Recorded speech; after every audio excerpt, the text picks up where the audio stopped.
ኢትዮ ሼል መጽሐፍት የትረካ ቻናል።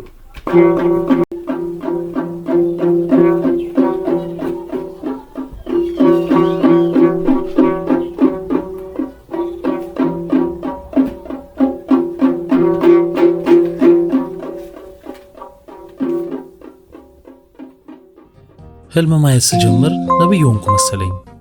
የዓለም ህዝብ ሁሉ ለኔ እያለ የሚሻማብኝ መሰለኝ። የዓለም ህዝብ የሚመራው በእኔ ህልም መሰለኝ።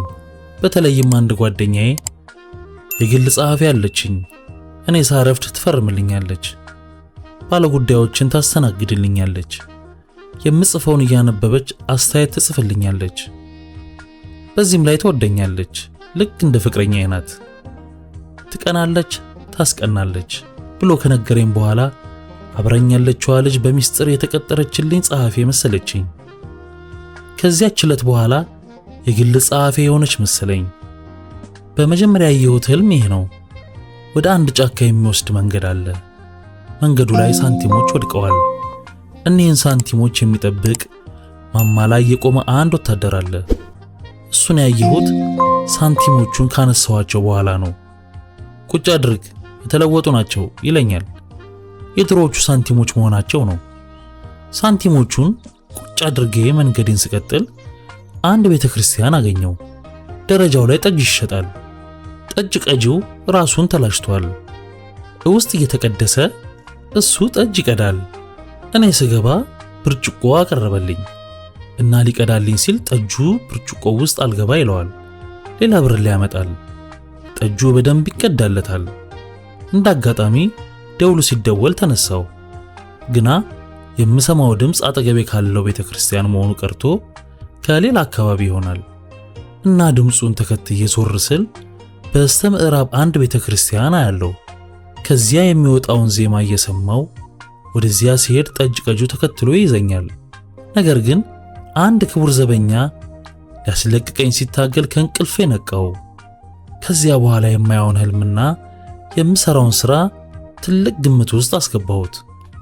ሚስት ማግባት ከማልፈልግባቸው ምክንያቶች አንዱ ልጅ ሲሞት ማልቀስ ስለምቸገር ነው። የሚስቴ ዘመዶች ቢሞቱ እፈራለሁ። እኔ ሰዎች መሃል ማልቀስ አልወድም። ታይፕ ስትመታ፣ በስልክ ስትነጋገር፣ እንግዶችን ስትቀበል እያየው ፈገግታዋን አጠናለሁ። አነጋገሯንም አጠናለሁ። ከአነጋገሯና ከድምጿ ጋርም ፍቅር ያዘኝ። የምጽፈውም ስለሷ ብቻ ሆነ። በግጥምም በስድ ንባብም የኔ ከበቡሽ እያልኩ አሞገስኳት። በመጀመሪያ ስሟን ቀይሬ ስለሷ የጻፍኩትን ታይፕ እንድታደርግልኝ ሰጠኋት። ምንም ሳታነጋግር ተቀበለችኝ። ከዚያ በኋላ እንዳለቃዋ ሆንኩና አንድ ገጽ በጻፍኩ ቁጥር እንድትመታለኝ ሰጣት ጀመር። እሺ ብላ አንድ ሁለቴ ከመታችልኝ በኋላ እምቢ አለችኝ። እንዲያውም ከኔ ጋር ማውራቷን ፈጽሞ ተወች።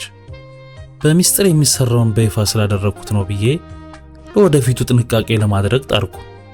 በሰዎች መካከል እንዴት በሚስጥር ማውራት እንድንችል ብዬም የእጆቿን እንቅስቃሴ ማጥናት ጀመርኩ።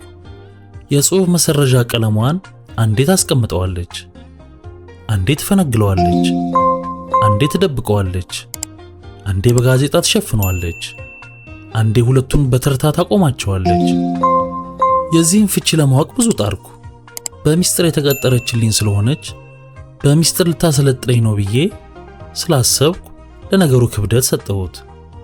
ስትወጣም ስትገባም በሩን ስትዘጋና ስትከፍትም በከፍተኛ ጥንቃቄ ተከታተልኳት። በተለይ የቀለም መሰረዣ ብልቃጦቿን በጥንቃቄ ተከታተልኳቸውና ትርጉማቸው ገባኝ።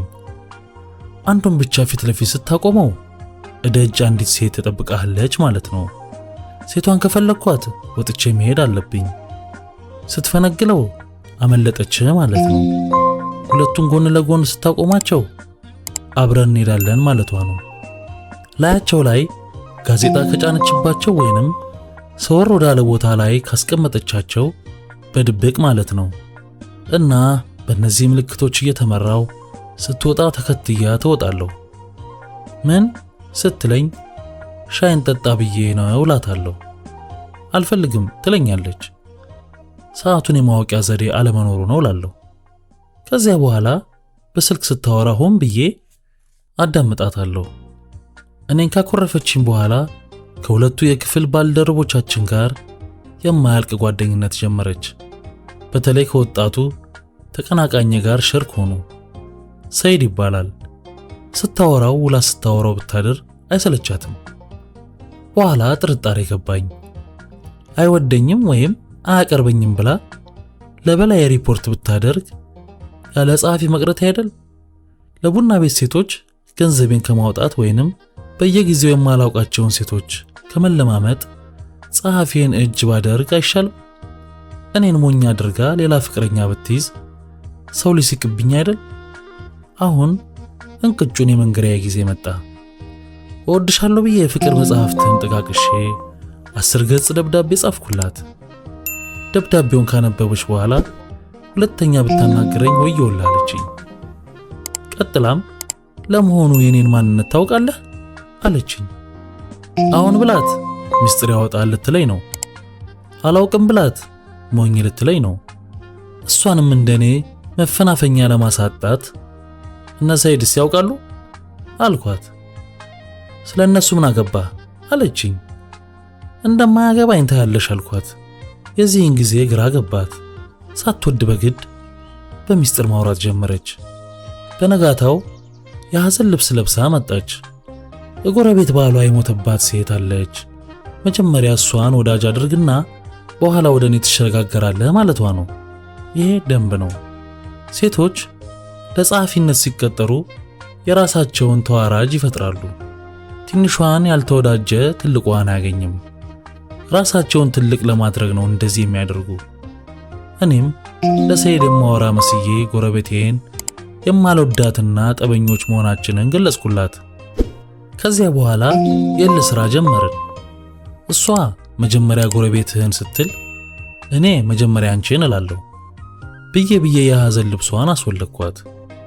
ከዚያ በኋላ ፍቅሬ እየባሰ እየጨመረ ሄደ። ሌላ ክፍል ሄድና ስልክ ደውዬ መሞቴ ነው እላታለሁ። ስልኩን ጆሮዬ ላይ ትዘጋለች። የሐዘን ልብሷን ባወለቀች በሁለት ሳምንቷ አንድ ቀን ሁለቱን የጽሑፍ ማጥፊያዎቿን አጠገብ ላጠገብ አደረገችና የምታነብ መስላ ጋዜጣ ላያቸው ላይ ጣል አደረገችባቸው። ዛሬ ማታ በሚስጥር አብረን እንጠፋለን ማለቷ ነው። ሰዓቱን በስልክ ስታወራ በዘዴ ቶሎ ወደ ቤት ሄድኩና የሚይዘውን ዕቃ ስመራረጥ አመሸው። ልክ 12 ሰዓት ሲሆን ሻንጣዬን ያዝኩና ዝናብ እየደበደበኝ የታሸገውን የጓሮ በር ሰብሬ በታክሲ ወደ ፖስታ ቤት ሄድኩ። እስከ ምሽቱ 1 ሰዓት ተኩል ጠበቅኳት። በኋላም በመጣሁበት አኳኋን ወደ ሰፈሬ ተመለስኩ። በንጋታው ጠዋት መስሪያ ቤቱ በር ላይ ከሰይድ ጋር ቆማ አየኋት። ትስቃለች ቶሎ ቶሎ። አሜሪካኖች ምን አድርገው ቢያሰለጥኗት ነው? የነሱ መሆኗን ያወቅኩበት በቅርጿ ነው። የኮካ ኮላ ጠርሙስ ይመስላል ወገቧ። ጓደኛዋ የወዛደሮች ተመልማይ ናት። የፔፕሲ ኮላ ቅርጽ ይመስላል ወገቧ። አንዷ ሌላዋን ለመምሰል ነው ዘወትር የማይለያዩት። ሰይድም የአሜሪካኖች መሆኑን ያወቅኩት በራንግለሩ ነው። ሱሪና ጃኬቱ ራንግለር ነው። አንድም ቀን ተለይቶት አያውቅም። የሚደወልለት ስልክ በቀን ከ20 አያንስም። ይኸውም እሱ ከሚደውለው ሌላ ነው። በስልጠና ከከበቡሽ እንደማያንስ አወቅኩ። እሱ ባይኖር ኖሮ ቶሎ እሺ ትለኝ ነበር። አንድ ቀን ጓደኛዋ ቢሮ ሄድኩና እንቺ 500 ብር ለከበቡሽ ሲጭልኝ አልኳት። ለድርሰት ስራዬ ከተሰጠኝ ክፍያ ላይ ቆንጥሬ ነው። ለምን ለራስ ልብስ አትለብስበትም አለችኝ። አልፈልግም አልኳት። ብዙም ሳትከራከረኝ ተቀበለችኝ። ትንሽ ቆይቼ ሳስበው ሚስጥር አውጥቻለሁ።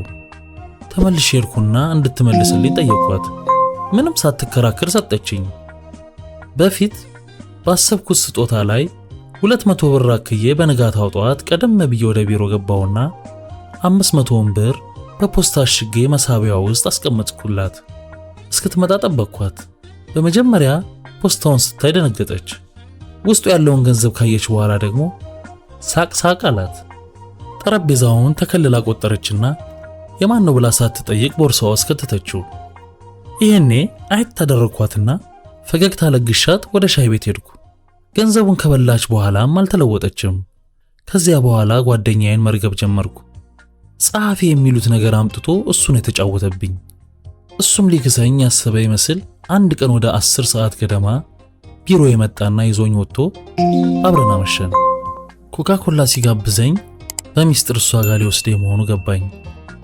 ታውናውን ሊያገናኘኝ ነው እያልኩ በየገባንበት ቡና ቤት ጓዳውን አያለው። በመጨረሻም ለ6 ሰዓት ሩብ ጉዳይ ሲሆን ከመርካቶ ወደ ፒያሳ ጉዞ ጀመርን። በእጁ አረበኛ ጽሑፍ ያለበት ፌስታል ይዞ ነበር። ሲሄድም ግራውን ነበር። መንገዱ ልክ ነው። የአሜሪካኖች ቅጥረኛ ስለሆነች ጸረ ምስራቅ አቋም ሊኖራት ግድ ነው። ወደ ምስራቅ ቀኙን ቢሄድ ኖሮ የኮሙኒስቶች ናት ለማለት ይሆን ነበር። ግን ፌስታሉ ምን ማለት ነው? የአረቦች ሰላይ ናት ማለቱ ነው? ለምን ፍቅር ሳይዘኝ አይነግረኝም ነበር? ብትፈልግ ታስገድለኝ እንጂ አንድ ቀን አብሬያት ሳላድር አልተዋትም።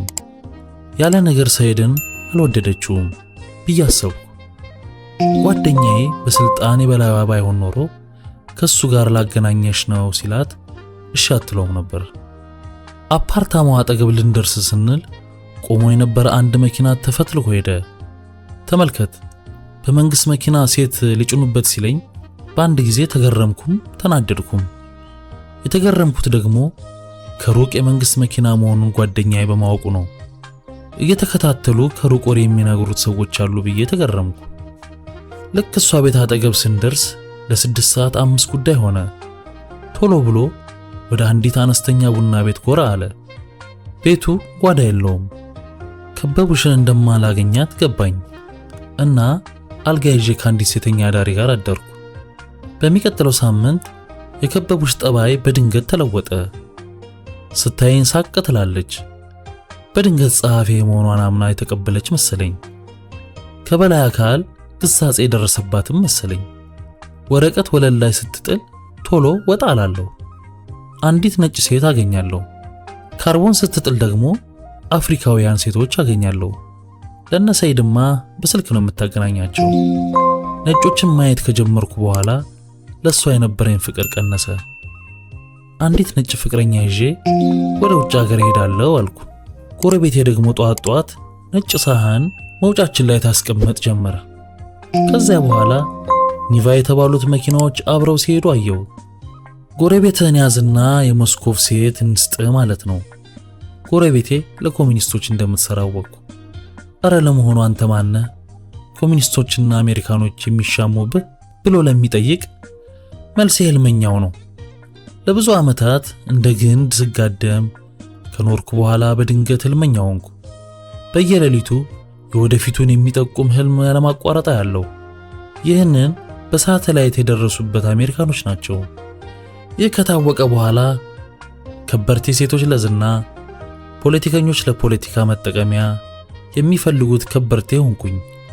በየጠዋቱ ቤቴ በር ላይ ቆመው የሚጠብቁኝ የመኪናና የሰው አይነት ብዙ ነው። ግን በቀጥታ ሊያገኙኝ አይችሉም። በአንዲት ሴት በኩል ሊያገኙኝ ይፈልጋሉ። ለዚህ ነው ከበቡሽ በየቀኑ የሚደወልላት ስልክ እየበዛ የሄደው። እሷም ከሁለት ወገን ገንዘብ መቀበያ አድርጋኝ ከአንዱም ሳልገናኝ የእሷ እስረኛ ሆኜ እንድቀር አደረገች። ጎረቤቴም ከእኔ ልጅ ካልወለድክ አላገኘህም ብላ እምቢ አለችኝ። እኔም እድል ላመጣልኝ ሎተሪ ተጠቃሚ ሆኜ የቆንጆ ሚስት ባል ሆኜ መኖር እንጂ ያንቺ የልጅ አባት ሆኜ ካንቺ ጋር ስጨቃጨቅ አልኖርም ብዬ እምቢ አልኳት።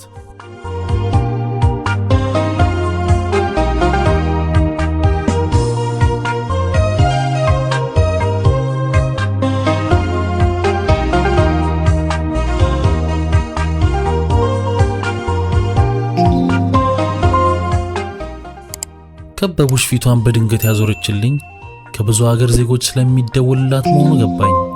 ወደ መስሪያ ቤት እየመጡ የሚያነጋግሩኝ ሴቶችም እየበዙ ሄዱ። በትንሽ ጊዜ ውስጥ አንዷን ሀብታም ፈረንጅ እንደማገባ እርግጠኝነት ሲሰማኝ ከበቡሽን በመውደድ ያሳለፍኩት ጊዜ ያስቀኝ ጀመር። እኔን ውሰደኝ ስትለኝም ፊቴን አዞርባት ጀመር። የምትሰጠኝም ምልክት ብቻ እየተጠቀምኩ ከቢሮ ወጥቼ እሄዳለሁ። መንገድ ላይም እኔን የሚሉ ነጭ ሴቶች አገኛለሁ። አንዳንድ ቀን መምረጥ አቅቶኝ እመለሳለሁ። አንዳንድ ቀን ደግሞ ተጠግቼ የማነጋግራት ፈረንጅ ዝም ብላኝ ትሄዳለች። በምመገብባቸው ምግብ ቤቶችም የማየው እንቅስቃሴ የተለየ ሆነብኝ። ሰራተኞች እኔ ልታዘዝ ይሻሙብኛል። የቡና ቤቱን ባለቤት ልጅ ወይንም ሚስት እንድጋብዛቸው በተዘዋዋሪ ይጠይቁኛል። ውሃ ሳዝ ኮካ ወይም ፔፕሲ ያቀርቡልኛል። ጥብስ፣ ክትፎ ሳዝ ጥሬ ክትፎ ያዙልኛል። እያደር ጥንቃቄ ማድረግ ጀመርኩ። ህልሞቼን እንደ መመሪያ ስለምጠቀምባቸው በጥንቃቄ ማስታወሻዬን እየጻፍኩ አስቀምጣቸው ጀመር። ለምሳሌ አንድ ቀን ህልሜን በመጻፍ የተናደደ አንድ ግለሰብ ቤቴ በራፍ ላይ ሲጠብቀኝ ውሎ ወደ ጸሎት ቤት ሊሄድ ስል ማርቼዲሱ ላይ አንድ የሚነቃነቅ ውሻ አስሮ እኔ ያለሁበትን ታክሲ እያጀበ አውቶቡስ ተራ ድረስ ሄደ። እኔን ውሻ ነህ ለማለት ነው። ጸሎት ቤት ስንደርስ ግን ነገሩ የተገላቢጦሽ ሆኖ አገኘሁት። ባለፈው እሁድ አጠገቤ ቁጭ ብሎ የነበረው ሰውዬ ቆልማማ እጁ ድኖለት ጸሎት ቤቱ በር ላይ ሲጠብቀኝ አገኘሁት። ሳቅ አልኩና አይኔን ወደ ሰማይ አንስቼ ሳበቃ እሱ ነው ያዳነህ አልኩት። ጸሎቴን አደረስኩ። ያን ዕለት ሐና የተባለች ዘማሪ አንተስ የእግዚአብሔር ሰው የተባለውን መዝሙር ስትዘምር ይህን የመንፈስ ስጦታ የሰጠኝን አምላክ እያሰብኩኝ አለቀስኩ።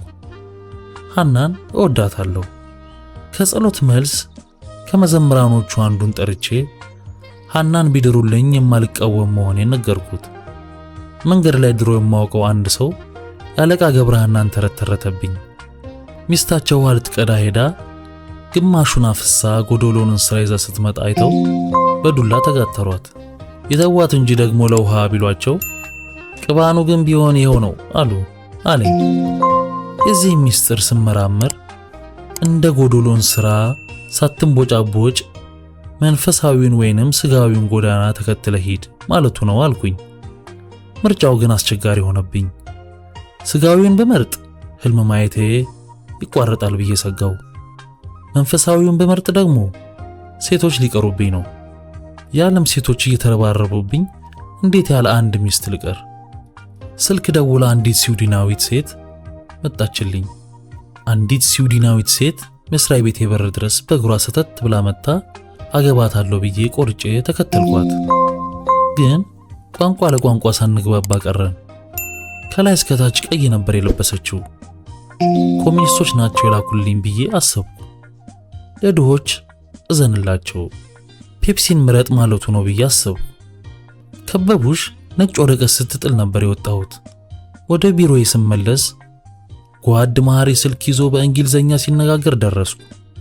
እምቢ ብሎ ትቷት መጣ እያለ ሪፖርት ማቅረቡ መሆኑ ገባኝ። እኔስ ስዊድናዊት ሴት በማግኘቴ በጣም ነበር ደስ ያለኝ።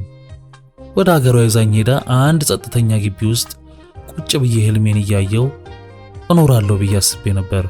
የሚስጥሩ ኮድ እየሰፋ ሄደ። ጋብዘን እያሉ ወደ ቢሮ የሚመጡ ሰዎችም እየበዙ ሄዱ።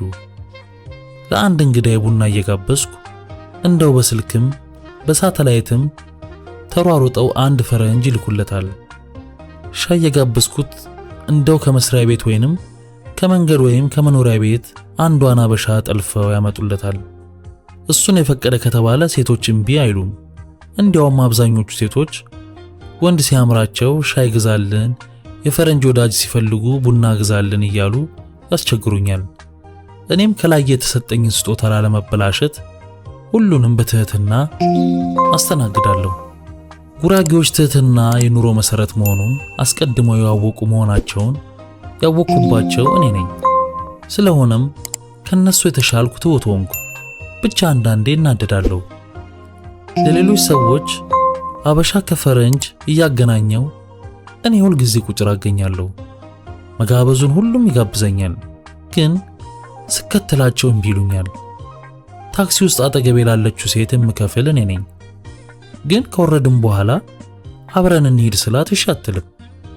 ከሁሉም የበጠበጠኝና የገዛ ስጦታዬን እንድጠላው ያደረገኝ የሴት ሁኔታ ነው። አውቶቡስ ፌርማታ ወይም ታክሲ መጠበቂያ ቦታ ላይ ሆነው ምልክት ያሳዩኛል። ወርጄ ሄድና አጠገቧ ቆማለሁ። ቆይ ሰዎች ተሳፍረው እስኪሄዱ ትለኛለች። እሺ ብዬ ጠብቃታለሁ። በመጨረሻ አንዱ ያልታሰበ መጥቶ ይዟት ይሄዳል። እኔ አውራው ቁጭ ብዬ ማንም ተራ ሰው ያስተናግዳሉ። አንዳንድ ቀን ከጀንበር ተገትሬ እውላለሁ። እነሱ ምልክት እያሳዩኝ ዝም ብዬ አልፌ ብሄድ የምሳ መብያና የሻይ መጠጫ ቦታ አላገኝም። ሰራተኞች ከዳር እስከ ዳር አልታዘዝ ይሉኛል፣ ወይም ምግቤ ውስጥ የማይፈለግ ነገር ይጨምሩበታል። አንዳንድ ጊዜ የኮሚኒስቶችና የካፒታሊስት ደጋፊዎች ቀዮችና ነጮች ይሻክቱብኛል። የነጮች ደጋፊ ሆኜ የቀዮቹ ቤት ከገባው ወይ አይታዘዙኝም ወይም ምግቤ ውስጥ አር ይጨምሩበታል። ሳልፈልግ የቀዮችና የነጮችን ደጋፊዎች አንድ ባንድ አወቅኳቸው። ዋናው የጠቀመኝ ደግሞ የሚሆነውን አስቀድሜ በህልሜ ማየትና የሚስጥር ኮዳቸውን ማወቅ ነበር። አንድ አሜሪካዊ ነበር። ጠዋት መስሪያ ቤት አጠገብ አገኘዋለሁ። በመኪና ሆን ብሎ እንደሚጠብቀኝ አውቄያለሁ። አንድ ቀን ፈርሜ ሳበቃ ከቢሮ ወጥቼ እሱን ፍለጋ ሄድኩ። የመስሪያ ቤቴን በር ገና ወጣ ከማለቴ አንዲት ጉርድ መኪና አገኘው። ወሽመጥ ቆራጭ ማለት ነው። የማንን ወሽመጥ እንደቆረጥኩት ግን አላወቅኩም። ዝም ብዬ መንገዴን ቀጠልኩ።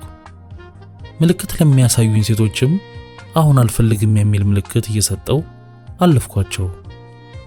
ድሆችን በግራ ሀብታሞችን በቀኝ እያደረግኩ ሽቅብ ወጣውና ጊዮርጊስ አጠገብ ስደርስ አንድ እግረ ቆራጣ ለማኝ አገኘው። የተክለ ሃይማኖትን መንገድ ይዘህ ሂድ ማለቱ ነው። ያለኝን መንገድ ተከትዬ ሲሄድ እንዳለውም መኪናውን የካቲት ቤተ መጻሕፍት አጠገብ ቆማ አገኘዋት። እሱ ግን የለም። ዛሬ ለምን እንደሚፈልገኝ ሳላውቅ ትቼው አልሄድም አልኩ። ግን እስከ 6 ሰዓት ጠብቄው ሲቀር ትቼው ሄድኩ። ለምን እንደሚፈልገኝ አውቃለሁ። ሰው አለመሆኑን አውቃለሁ። የሱም የሚስቱም የልጁም ጸጉር ነጭ ሽልንግ ይመስላል። አንድ ቀን ሚስቱ መስሪያ ቤቴ በር ላይ ስትጠብቀኝ ቆይታ እኔን ስታይ ወደ መጋረጃ መሸጫው ቤት ገባች። ተከትዬ ለመግባት ድፍረት አጣሁ። አጠገቧ ለመቆምም እሷን በወሲብ ስሜት ለማሰብም ድፍረት አጣሁ። እነዚህን ሰዎች ባልና ሚስት ናቸው ለማለትም ድፍረት አጣሁ። ጥቂት እልፍ እንዳልኩ ዝሆኔ በሽታ የያዘው ሰውዬ ወደ እኔ ሲመጣ አየሁ። ይህንን ፈራሽ ገላ የሚሰራው ጌታ ነው ማለት ነው።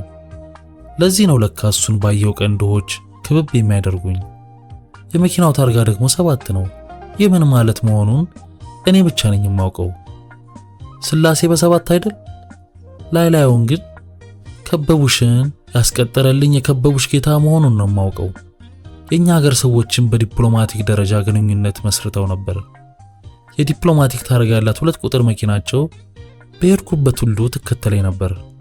አንድ ቀን መርካቶ ቁርስ የምበላበት ቤት አጠገብ የአረብኛ ታርጋ ያለው የጦር ሰራዊት መኪና ቆሞ አየሁ።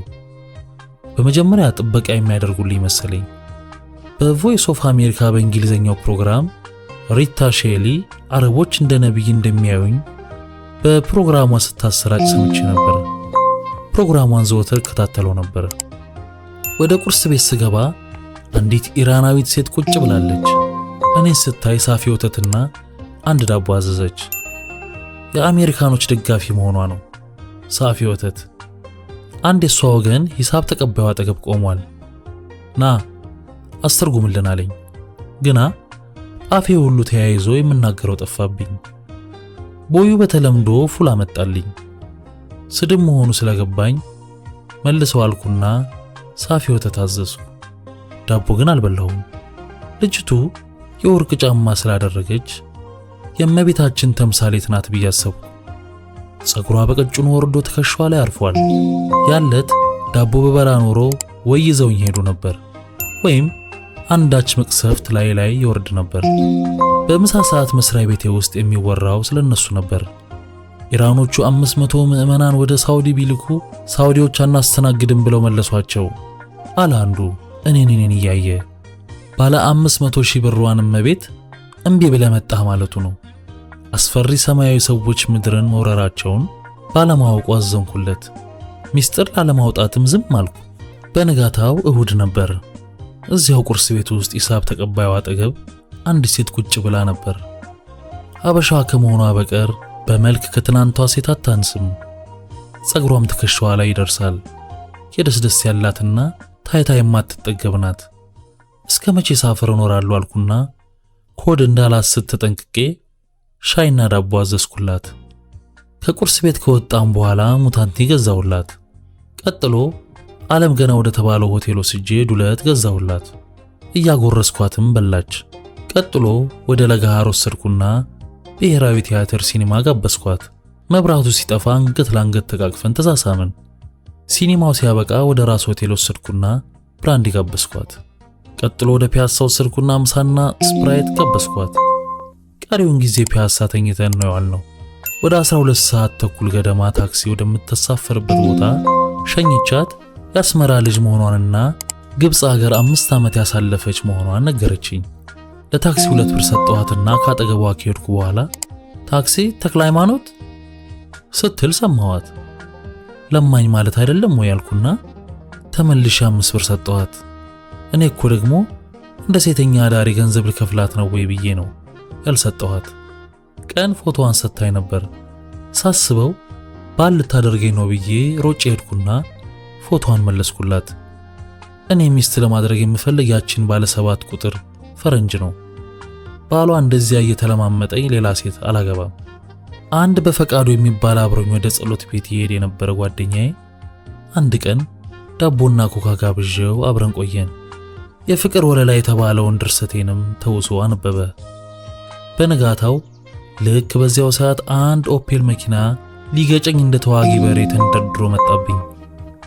በፈቃዱ አታሎ ከበቡሽንና ፈረንጇን እንደቀማኝ አወቅኩ። ሰዎች ሁሉ በየደረስኩበት በፈቃዱ ሲሉ ሰማቸው ጀመር። የበላይ ሆነ ለማለት። ከበቡሽ ከኔ ሰርቃ ለሌላ ሰው ልትሰጠው ስታደባ እንደኖሮች ስላወቅኩ ተናደድኩ። ነገሩ እየተባባሰ ከሄደ ገድያት እስር ቤት እገባለሁ ብዬ ወሰንኩ። በፈቃዱና ከበቡሽ እኔን እያንገላቱ በነፃ ሊጠቀሙብኝ እንደፈለጉ ገባኝ። ሐናን ላግባብል እሺታዋን ወይንም እምቢታዋን የሚነግረኝ አጣው። ፔፕሲንም አንድ ደራሲ ቀማኝ። እሷ ለዓመት ረፍት ስትወጣ እሱ ለሪሰርች ሥራ ወደ ገጠር መሄዴ ነው ብሎ አስወራ። ለካስ በሚስጥር አብረው ሊሄዱን ተስማምተው ኖሯል። በወራቸው ተመልሰው መጡ። የነሱ ግንኙነት ከፈረንሳዮች ጋር ነበር። ያገናኘችውም ከአንዲት የፈረንሳይ ሴት ጋር ነው። እሁድ ቅዳሜን ከሷ ጋር ያሳልፍና ገንዘብ ይዞ ይመጣል። ማክሰኞና ሐሙስ ደግሞ ፔፕሲን ይዞ ይወጣል። እሷም ሀደሪዎችን ስትወክል እንደነሱ ለብሳ ትወጣለች። ቀዮችን ስትሆን ደግሞ መናኛ ልብስ ለብሳ ትወጣለች። እሷን ከተነጠቅኩ በኋላ ፈረንሳዮች ነብዩ እያሉ አላስቀምጣሉኝ። በለጋሃር መንገድ ካሜራ እየያዙ ይጠብቁኛል መዘወር ለማለት። አንድ ቀን አንዱ ለኔ የተቆጨ ጓደኛዬ አብረን እንውላለን በሚል ሰበብ ወደ አንድ ምግብ ቤት ይዞኝ ገባና 2 አምቦ አዘዘ። በማወቀው የሚስጥር አነጋገር ፍልሚያ መሆኑ ነው። በጠርሙስ አናቱን በለው ማለቱ ነው። ያን ዕለት ምን እንዳሰብኩ አላውቅም። ሳልመታው ቀረው። ከዚህ በኋላ ፔፕሲንና ኮካ መጠጣት ተውኩ። ፔፕሲ ስጠጣ ደራሲውን የመሰለ ሰው ከተፍ ይላል። በዚህም ላይ ያሳለፊዎች ስድብ አይጣል ነው። የቀረኝ ሚሪንዳ ብቻ ነው። እርሱ ደግሞ ነጭ ስለሆነ የነጮች የበላይም የበፈቃዱ ሽማ ስለሆነች እንደ ድሮ ሴት ላገኝ አልችልም። ስፕራይትንም ፎቶዋን የመለስኩላት ስለተዘጋ ላገኛት አልቻልኩም። ያን ሰሞን በህልሜ ከበቡሽ ኮካ ጠርሙስ ውስጥ ሰጥማ ስትሞት አየሁ። በነጋታው አንድ ሙት ባልጋ ቀርቦልኝ ላስነሳው ስጸልይ ካለሁበት ህንፃ የምድር ቤት ውስጥ ሙታን እንደ ክረምት አግቢ የተፈለፈሉ ሲወጡ አየሁ። ረባክ ከልክልልን አሉኝ ሰዎች ምድርን እንዳያምሷት ፈርተው። ቤቱ ሁሉ የታወት ጥላ በያዙ ሙታን ተሞላ። ፔፕሲንና ኮካን ከተነጠቁ ስፕራይትንም ካጣው በኋላ ብቻዬን ቀረው። ይሄ ሁሉ የከበቡሽ ሴራ መሆኑን ስላወኩ ይበልጥ ጠላዋት። የኔ ብርቱካን፣ የኔ ጽጌረዳ እያልኩ ማቆላመጥ የቀርቶ አካፋ አገጭ የሚል ስም አወጣሁላት። ስጽፋትም ሳስባትም አካፋ አገጭ እያልኩ ነው። ፍቅር አይኔን ሸፍኖት ነው እንጂ አፏ ራሱ የድመት አፍ ነው የሚመስለው። የእሷን ከንፈር መሳም የውሻ ከንፈር መሳም ነው። ያለ ጸሐፊ ከቀረው በኋላ ጸጸት ገባኝ። ሐሳቤን ከሰነዘርኩ በኋላ መሳሳቴ ይሰማኝና መጸጸት ጀምራለሁ። ውሃ ጠጣለሁ፣ አዝናለሁ፣ ኡኡላለሁ። በየሴኮንዱ አንዳች ነገር ካፌ ቡጥልቅ ብሎ ይወጣል። ለምሳሌ አንድ ቀን አለቃዬ ጓድ ኃይሉ ወዴት ሄደ አሉኝ። አሁን ካበበሽ ጋር ወጣ አሉ አልኳቸው። ከነገርኳቸው በኋላ አፈርኩ። ለምን እሷን ጨመርኳት? እንዲሁ ወጣ አለብል ይበቃል ነበርም? አሁን እኮ ሁለቱ ተፈላልገው የወጡ ነው የሚመስል። ወይም ማነጋገር የሚገልጠው ሁለቱ ተፈላልገው ለጉዳይ የወጡ መሆኑን ነው። ልክ አይደለሁም። መቼ ነው ነገር የሚገባኝ? መቼ ነው ሳልደናገጥ የብልጠት መልስ መመለስ የምችል እያልኩ ተጸጸቱ። በማግስቱ በምሳ ሰዓት መስሪያ ቤት በር ላይ ተቀምጬ ፀሐይ ስሞቅ የሞስኮ የቤተ መጻሕፍቱ ዘበኛ በአጠገቤ ማለፉ ትዝ አለኝ። እንደ አጋጣሚ በዚሁ ቅጽበት አለቃዬ ወደ ቢሮ እየሄደ ነበር። ዘበኛው ላይ ለመድረስ ስሮጥ ፊት ለፊት ተጋጨን። አልፌያቸው ከሄድኩ በኋላ ጸጸት ገባኝ። እንደ እብድ ተነስቼ መሮጤ ምን ይባላል? አለቃዬስ ምን ይሉ? ትላንት አንድ ጸሎት ቤት ስብሰባ ቦታ ላይ ከሴቶች አጠገብ ነበር ቁጭ ያልኩት። የተቀመጥኩበት ወንበር አግዳሚ መሆኑና የጀርባ መደገፊያ ስለሌለው ቀኝ እጄን አግዳሚው ላይ ደገፍ አደረግኩት። ወዲያው አንዲት ሴት ጭኗን ወደ እጄ ስታስጠጋው ተሰማኝ። እጄ ሳላስበው ጭኗ መሃል ተሰንቅሮ አልወጣለኝ። ሰዎች እንደ ጉድ ያዩታል። እጄን ወደ ውጭ በመውጣት ፋንታ ወደ ውስጥ እየተጎሰጎሰ ገባ። ተናጋሪው ይናገራል። እጄ ግን ወደ ቬርሙዳ ትሪያንግል እንደገባች መርከብ መውጣት አቅቶታል። ህሊና ያፈረ። ግን ባሰብኝ። በቃ የፈለጋችሁን ይበሉ አልኩ። ላቤ በግንባሬ እየተንቆረቆረ የሰውነቴ ሙቀትም እንደ እሳት ይፈጀኛል። ሴቶች ምን አይነት ኃይል አላቸው አልኩ። የሜቴ ጭን የመኪናው አንጀት የሚለው የተስፋዬ ገሰሰ አጭር ልብ ወለድ ወደ ሐሳብ የመጣ። ይህ ልጅ ደግሞ ሊያመው ነው ሲል ሰማሁት ከኋላ ከተቀመጡት አንዱ። አሁን እጅ ያለበትን ጭን ዞር ብዬ ባያትስ አልኩ በሐሳቤ። ግን ሰዎች ሁሉ ተናጋሪውን እያደመጡ እኔ ዞር የማይበት ምን ምክንያት አለ? የመጣበትን ጉዳይ ረስቶታል ቢሉኝስ ሰዎች? ወይም ለካስ ለመደገፍ ሳይሆን ጭን ለመዳበስ ነው እጁን የዘረጋው ቢሉኝስ? አሁንም እጄን ሲያዩት ይታየኛል። አንዳንዶቹ ዞሬ እንዳያቸው ስክሪፕቷቸውን ይጥላሉ፣ ሳንቲም ይጥላሉ። እኔ ግን እየሰማው ዝም አልኩ። የእሱ ጣቶች ለመዳሰስ ድፍረት ባይኖራቸው እኒያ ሁለት ጭኖች ከፍ ዝቅ በማለት በልስላሴ ዳሱስታል አልኩ። አምና ይሆን ካቻምና አንድ ወንድና አንዲት ሴት ተጣበቁ ተብሎ የተወራው ትዝ አለኝ። እነሱ እኮ ያልሆነ ቦታ መውደቁ መነሳቱ አቅቷቸው እንጂ ተጣብቀው አይደለም። አሁን እኔን የገጠመኝ አይነት ችግር ደርሶባቸው ነው አልኩ። ሰውን እብድ የሚያሰኘው በድብቅ የሚሰራውን በይፋ ሲሰራ መታየት ነው አሉ አቶ ሐዲስ። እውነታቸውን ነው። ከኋላ ያሉት ሰዎች ይደቁኝ ጀመር። እኔ የተቀመጥኩበት አግዳሚ ጠባብ ቦታ ላይ ያለ በሰይፍ ካልሆነ በቀር በፊት ለፊት አያስቀምጥም። ለዚህ ነው ሌሎች ሰዎች ከጎን ያልተቀመጡት። እኔም አንዴ ወደ ግራ አንዴ ወደ ቀኝ እየተዟዟርኩ ነበር የተቀመጥኩ። እጄ ከተሰነቀረ በኋላ ዞር ብሎ ማየቱ አሳፈረኝ። የሰዎችን አይን ማየቱ አሳፈረኝ። እሷን እንደሚገላምጧት ይሰማኛል፣ እንደሚጎሽሟትም ይሰማኛል። ታዲያ ለምንድን ነው ጭኖቿን የማታሸሻቸው? የእሷም ስሜት እንደኔው ይሉኝታውን ሸጧል ማለት ነው። ሰዎች የተናጋሪውን እጆች ያሉ፣ የኔ እጅ ግን ሙቀት ይጨምራል። የልጅቷ ጭኖች እየጋሉ ሄዱ። አንዳንዴ ደግሞ ለቀቅ ያደርጉታል። ሰዎች ጉሸማቸው አልተወኝም። እሷንም ይጎሽሟት ይሆናል ይሄን ያልኩ። ወዲያው ሐሳቤ ወደ ሌላ አቅጣጫ እየሮጠ ሁለት ምስኪን ሰማዕታት በአንድ የስብሰባ አዳራሽ ተቀምጠን በአይን እንገረፋለን፣ በጡጫ እንጎሸማለን አልኩ። ሰማዕት የሚለው ቃል በአንድ አጭር ልብ ወለድ ውስጥ ያነበብኩትን የአንድ ሰማዕት ታሪክ አስታወሰኝ። አንድ ጃፓናዊ አንዲት ልጅ አስረግዘሃል ብለው የመንደሩ ሰዎች በሳት ያቃጥሉታል። ከልጅቷ ጋር ብዙ ጊዜ ታይቶ ስለነበር ነው። ሴቶች እሳት ናቸው፣ እኛ የእሳት ራት ነን። ብርሃናቸው ስቦን ስንጠጋ ተቃጥለን እናልቃለን። ይኸው አሁን እኔን እያቃጠለችኝ አይደል? ውሻ አለች አንዷ ከኋላዬ። ስሪያ ትዝ አለኝ። እሺ እስክትለው ድረስ ውሻ አጥር እየጣሰ ተከትሎ ያባብላታል። ከሰጠችው በኋላ ግን አትለቀውም። ውሻ ያለች እኔን ወይስ እሷን ብዬ ራሴን ጠየቅኩ። ዞሬ የማየት ምኞትም አደረብኝ። አቀማመጧን ወይንም አመለካከቷን ባይ ማንን እንደሰደበች ለማወቅ እችል ነበር። ሁኔታው እየባሰ ሲሄድ አጀማመሩ ተረሳኝ። ግን ወዲያው በአሳቤ ደረስኩበት። ወገቤን ለማሳረፍ የቀኝ እጄን ዘረጋው። ወዲያው አንድ ጭን መጥቶ ተጣበቀበት። ፍጥነቱ እንደ መብረቅ ነበር። ቆይቶ ሌላ አንድ ጭን ተከተለና ሁለት ሆኑ። እንደገና ቆይቶ ሁለቱ ጭኖች ተጣብቀው እጁን ከመሃል አደረጉት። የሰው ገላ ኤሌክትሪክ ነው፣ ስቦ ይይዛል፣ ይዞም አይለቅም። በሰው ሰውነት ውስጥ ያለው ኤሌክትሪክ ሳያውቁ ሰዎች ለብዙ ሺህ ዓመታት ኖረዋል። እሱ ግን ቢያውቁትም ባያውቁትም የማሳሳብ ስራውን አልተወም ይባላል እንጂ አያስርም፣ ግን አይታይም እንጂ ያስራል። ወንዴው ኤሌክትሪክ ወንዴውን አይስበውም፣ ሴቴውም ሴቴውን አይስበውም። ወንዴውና ሴቴው ተሳስበው ከተገናኙ ግን በተአምር አይላቀቁም። በንዝረት ጡጫ እየተጓሸሙ መሳሳብ ነው። ላብ ከግንባር፣ ላብ ከብብት፣ ላብ ከየለስላሳው የሰውነት ክፍል እንደ ምንጭ ይፈልቃሉ።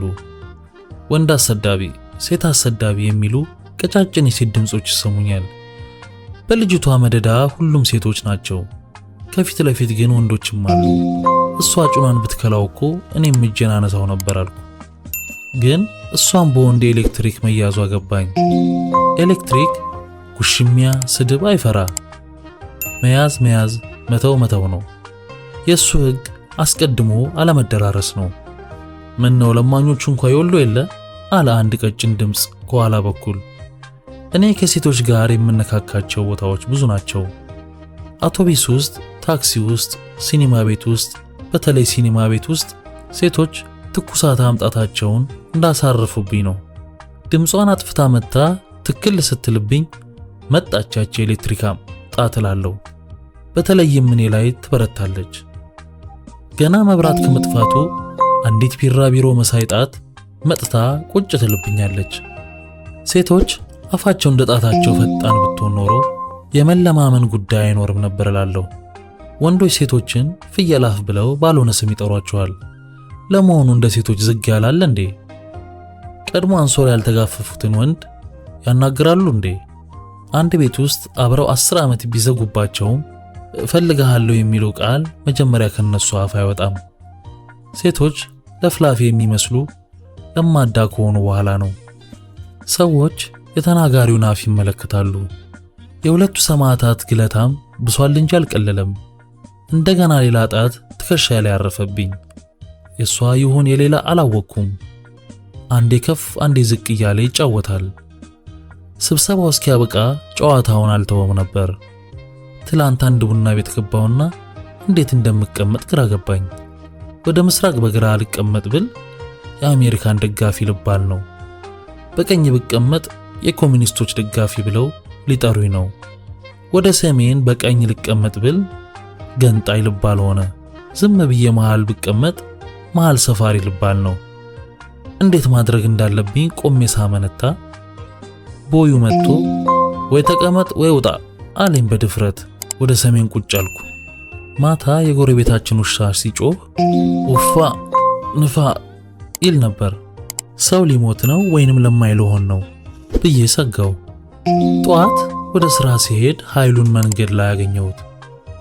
ከጎረቤቱ በድብቅ ልጅ ወልዷል። አንተም ወለድክ ማለት ነው አልኩና ሳልጨብጠው አለፍኩ። መስሪያ ቤት የበር ላይ ሳሙኤል የሚባል የመስሪያ ቤታችን ባልደረባ ጫማ የሚያስጠርግ መስሎ ቆሟል። ታብዳለህ ማለቱ ነው። ሳሙኤል እብዱ የሚባል ሰው አውቃለሁ። ከዚህ በኋላ ስሞችን በጥንቃቄ ማጥናት ጀመርኩ። ከሐሳቤ ጋር የማይጣጣሙ ሰዎችን መጨበጥ ተውኩ። ቀን ምሳ ስንበላ አንድ ጓደኛዬ ፔፕሲ ግዛልኝ አለኝ። እሱ የቀዮች መጠጥ ስለሆነ አልገዛም አልኩት። እሺ ኮካ ግዛልኝ አለኝ። እሱንም ተነጥቄያለሁ አልኩት። ምን ማለት ነው አለኝ። ሚስጥሩን ስለማላውቀው ዝም አልኩት። በማግስቱ ጠዋት ወደ መስሪያ ቤት ልገባ ስል አይናፋር የተባለው መኪና አቋረጠኝ። እኔ አይናፋር አይደለሁም፣ ሴቶች እምቢ እያሉኝ ነው አልኩት። አጠገቤ ላለው ምን እንዳልኩ አልገባውም። እሑድ ጠዋት ወንዶሰን ከበቡሽን ሸኝቶ ሲመለስ ና ሻይ ልግዛልህ አለና ብዙ አወራኝ። በመጨረሻ አማኑኤል እንውሰድህ አለኝ። 2 ጊዜ ታክሜያለሁ ይበቃኛል አልኩት። ቶሎ ሕክምና ካላገኘ ማበድህ ነው አለኝ። ቀንም ሳይል ልበላ ፋሲካ ምግብ ቤት ስገባ ሰራተኞች ኃይሉ የሚባለውን ልጅ እንዲታዘዘኝ መርጠው ላኩብኝ። እኔ በድብቅ የሚባል ነገር አልፈልግም። ደግሞም ጎረቤቴ አስጠሊታ ስለሆነች አልፈልጋትም። ቀዮች እሷን መርጠው የሰጡኝ እልህ ይዞኝ ያለ ሚስት እንድቀር ነው። ሌላ ሰው ይታዘዘኝ አልኩ። መብላት ካልፈለክ መሄድ ትችላለህ አለኝ። ማታ በህልም የገዛኸኝ የተባለው ወንድሜ እየጨፈረ ብሽቅብ በበላይ ዘለቀ መንገድ ሲወጣ አየሁት። የእግሩ ርዝመት 1 ክንድ ይሆን ነበር። 3ኛ ፖሊስ ጣቢያ ታስሯል ማለት ነው ብዬ አሰብኩ።